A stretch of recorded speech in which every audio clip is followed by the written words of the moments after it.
Ndakatarisa kudenga mtsotsi pamatama ose.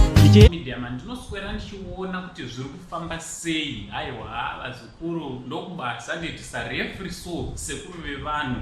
Ndinofana kuswera ndichiona zvinhu zviri kufamba sei. Tera kana usati wasubscribe ndinokurudzira muzukuru kuti chidi chisubscribe wesa notification bell kuti pega patino upload a video you will be notified. Handiti so inzwai vazukuru, muzukuru wangu Moana achengetwa. Handiti tanga tiri kumariro achengetwa zvakanaka vazukuru. Chinova chinhu chinofadza nekuti ndiye ganga asara pakuchengetwa. Handiti vamwe vakaparara navo vakaita nawo tsaona vakatochengetwa kare, so zvinhu zvinofadza kuti at last azochengetwa. Handiti azochengetwa musikana. So ndine kavidhio kandauya nako ndinofarira muchinda anonzi Vharazipi. Handiti muzukuru wangu. Handiti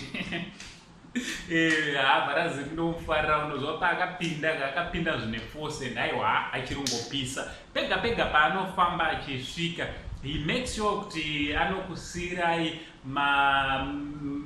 zvamunosara muchirangarira. Handiti so ndakamuka video kandasangana napo akadarikawo nepaSABHUKU pakadarika napo. Handiti akasidarika nepanawo madzibaba ane mashoko akataura akati ndoda kuti mutione nemadzimai enyu futi toda kuti angari anotiona anekuti madzimai aida kuti amuone. Kavidhio kachona kanotevera naango saint the only Zimbabwean uncle. Musakangana kunyora macomments vazukuru. Handiti malike enyu tinomada kana zviri kufamba zvakanaka. Handiti naango saint patati chi much love.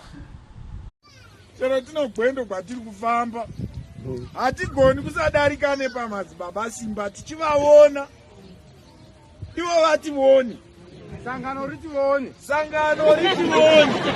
Madzimai enyu ationi.